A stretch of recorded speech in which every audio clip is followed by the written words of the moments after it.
Hello नमस्कार दोस्तों, मैं प्रेम कुमार आप सभी लोगों का स्वागत करता हूं आपके अपने यूट्यूब चैनल फील वाला मैथ्स में। तो आइए दोस्तों, ऑब्जेक्टिव का ये लेक्चर नंबर 3 है और इस लेक्चर में हम लोग 23 से लेके 31 तक के क्वेश्चन को देखेंगे।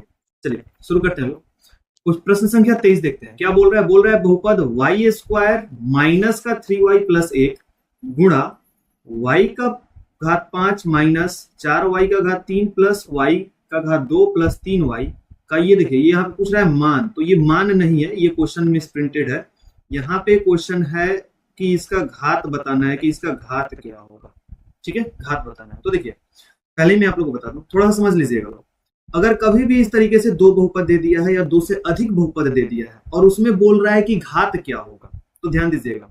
तो उन सभी बहुपदों के जो सबसे बड़े वाले घात होंगे, उन सभी बहुपदों में जो सबसे बड़े वाले घात होंगे उनको ले लेना है। उनको लेने के बाद से अगर दोनों में गुणा के रूप में पूछा है, तो उन दोनों घातों को जोड़ देंगे, और यदि भाग के रूप में पूछा है तो उन दोनों घातों को घटा देंगे। तो यहाँ पे पूछा है गुणा के रूप में, तो इन दोनों घातों क्या करेंगे, जोड़ देंगे। तो यहाँ पे 2 और यहाँ पे 5, दोनों को जोड़ेंगे तो कितना आ जाएगा, 5 और 2 मिलके बन जाएंगे 7। तो मतलब इसका ऑप्शन नंबर जो बी है वो क्या हो जाएगा, सही आंसर हो जाएगा। ठीक है, चलिए आगे बढ़ते हैं। प्रश्न संख्या 24 क्या बोल रहा है, बहुपद 3x square plus 8x plus 10 का घात है, इसका घात पूछ रहा है। तो इस बहुपद में सबसे बड़ा जो घात है वो कितना दिखाई दे रहा है, वो दिखाई दे रहा है 2।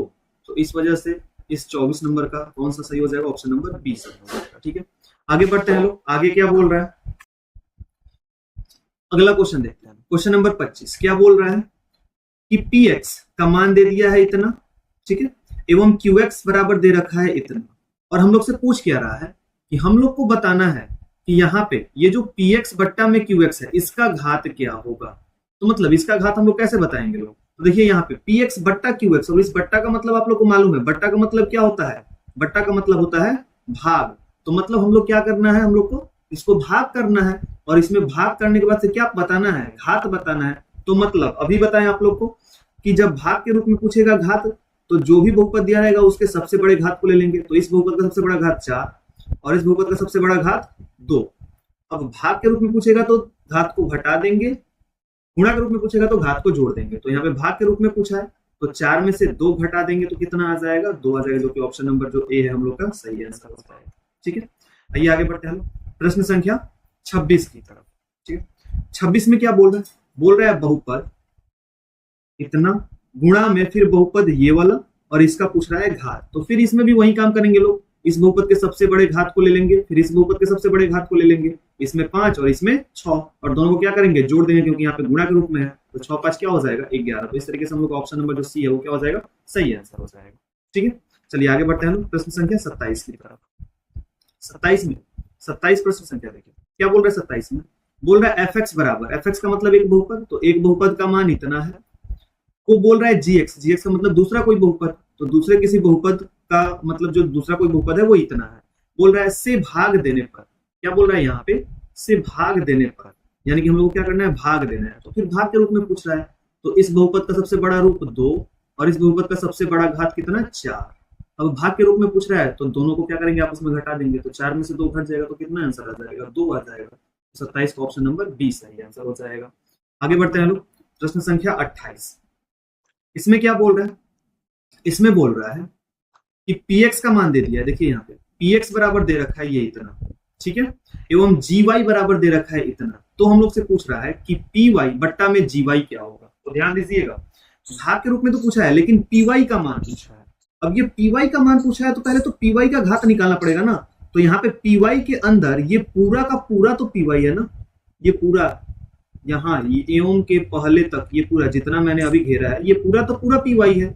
तो इस पूरे में घात निकालना पड़ेगा, और ये सब गुणा के रूप में है। तो इसमें अधिकतम घात 1, इसका अधिकतम घात 3, इसका अधिकतम घात 4, और ये सब गुणा के रूप में है।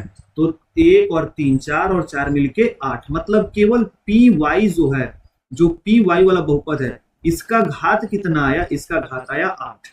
केवल py वाले बहुपद का घात आया 8। ठीक है, अब देखिए, अब gy और gy वाले बहुपद का घात कितना दिया है, तो इसका दिया है घात 2। अब पूछ क्या रहा है हम लोग को, तो भाग के रूप में पूछ रहा है, तो घातों को क्या करेंगे, घटा देंगे, मतलब 8 में से 2 को घटाएंगे तो कितना घात आएगा, 6 आएगा। तो हम लोग का ऑप्शन नंबर जो है वो ए क्या हो जाएगा, सही। ठीक है, आगे बढ़ते हैं प्रश्न संख्या 29 की तरफ। 29 में क्या दिया हुआ है? 29 में बोल रहा है कि निम्नलिखित में कौन बहुपद नहीं है। देखिएगा, पूछ रहा है बहुपद नहीं है, तो बहुपद कौन नहीं होगा? जिसमें x का घात धनात्मक पूर्ण संख्याएं नहीं होंगी। तो यहाँ पे धनात्मक संख्या है, ये भी धनात्मक संख्या है, तो ये बहुपद है। ये भी धनात्मक है, ये भी धनात्मक है, तो ये भी बहुपद है। यहाँ देख रहे हैं ये धनात्मक है, लेकिन ये देखिए ये यहाँ पे रूट में आ गया है। और रूट में आने का मतलब क्या होता है? कोई भी संख्या अगर रूट में है तो जब उसको रूट से बाहर निकालते हैं तो उसका घात बन जाता है 1/2। और जैसे ही घात 1/2 बना तो ये गिनती की संख्या नहीं है, यानी कि ये पूर्ण संख्या नहीं है। हम लोग को मालूम है कि घात बहुपद होने के लिए उसका उसमें मौजूद चर का घात पूर्ण संख्या होनी चाहिए। तो इस तरीके से ये ऑप्शन नंबर जो सी है वो क्या हो जाएगा? सही आंसर हो जाएगा। ठीक है, बढ़ते हैं अगले प्रश्न की तरफ। प्रश्न संख्या 30 में क्या बोल रहे हैं? बोल रहा है कि एक बहुपद इतना गुणा में इतना का घात है। फिर वही चीज गुणा में बोल रहा है, तो इस बहुपद का सबसे बड़ा घात कौन है? 2 है। इस वाले बहुपद का सबसे बड़ा घात कौन है? 4 है। गुणा के रूप में पूछ रहा है, तो 2 और 4 मिलके 6 हो जाएगा। तो ऑप्शन नंबर जो हमारा बी है वो क्या हो जाएगा? सही आंसर हो जाएगा। फिर इसमें देखिए px यानी कि एक बहुपद इतना दे रखा है, को qx यानी कि दूसरा बहुपद इतना दे रखा है। ठीक है, दूसरा बहुपद इतना दे रखा है, और हम लोग से पूछ क्या रहा है? पूछ रहा है से भाग दिया जाता है, तो भागफल का घात बताना है। तो फिर घात बताना है भाग के रूप में, तो इस वाले बहुपद का सबसे बड़ा रूप क्या है? सबसे बड़ा घात कौन सा है इस वाले बहुपद का? तो वो है 4। और इस वाले बहुपद का सबसे बड़ा घात क्या है? तो 2 है। तो भाग के रूप में पूछ रहा है, यहाँ पे देखिए भाग दिया, भाग के रूप में पूछ रहा है, तो घात घटा देंगे, 4 में से 2 घट जाएगा, तो कितना आंसर आएगा? आंसर ऑप्शन नंबर जो है वो बी सही आंसर हो जाएगा। ठीक है, चलिए ये सब तो बहुत ही आसान क्वेश्चन थे, लल्लू पंजू क्वेश्चन थे। बट लेकिन इसके बाद जो कि प्रश्नावली 2.2 के ऑब्जेक्टिव्स आने वाले हैं, वहां से थोड़े से क्वेश्चंस आप लोग को टफ लगेंगे। ठीक है, तो ये बेसिक से आप लोग बनाते हुए चलिएगा लोग, तो वहां पे भी क्वेश्चंस आप लोग को बनाने में बहुत ज्यादा मजा आएगा। बट लेकिन ये जो बेसिक छोड़ दीजिएगा लोग तो फिर प्रॉब्लम हो जाएगा। और ये देखिए, ये ऐसा नहीं है कि ये क्वेश्चन ऐसा करा रहे हैं, ऐसा वैसा क्वेश्चन नहीं है। ये सारे के सारे जितने क्वेश्चन ये पूछे गए हैं, देखिए ये 2024 में, ये भी 2024 में पूछा गया, ये भी 2024 में ही पूछा गया, ये भी 2024 में ही पूछा गया। मैं जितने क्वेश्चंस करा रहा हूं आप लोग को ना, पूरे के पूरे क्वेश्चंस आप लोग के एग्जाम में पूछे गए हैं, तब जाके करा रहा हूं। नहीं पूछे गए तो नहीं कराता। देखिए ये भी 2024 में पूछा गया है, ये भी 2024 में पूछा गया है। तो ये ऐसा मत समझिएगा कि हाँ ये अरे इतना आसान क्वेश्चन है, ये है वैसे है, नहीं। ये सब के सब क्वेश्चंस पूछे गए हैं। और ये देखिए, ये लगातार जितने क्वेश्चंस मैंने कराए, ये टोटल के टोटल 2024 के ही क्वेश्चंस हैं। यहाँ के स्टार्टिंग में ऊपर वाले देखिए, ये 2023 में पूछा गया है, इसके ऊपर वाला ये भी 2023 में पूछा गया है। ठीक है, तो जितने क्वेश्चंस करा रहा हूं मैं, ये पूरे के पूरे क्वेश्चंस आप लोग के एग्जाम में पूछे गए हैं, तब मैं करा रहा हूं। ठीक है, ऐसा मत समझिएगा कि बहुत आसान क्वेश्चन है। आसान क्वेश्चन है, बट लेकिन उसी के लिए जिसका बेसिक क्लियर रहेगा तब। अगर जिसका बेसिक ही नहीं क्लियर है वो इसमें इस क्वेश्चन में भी फंस जाएगा। ठीक है, चलिए फिर मिलते हैं लोग अगले लेक्चर में। तब तक के लिए बहुत बहुत धन्यवाद।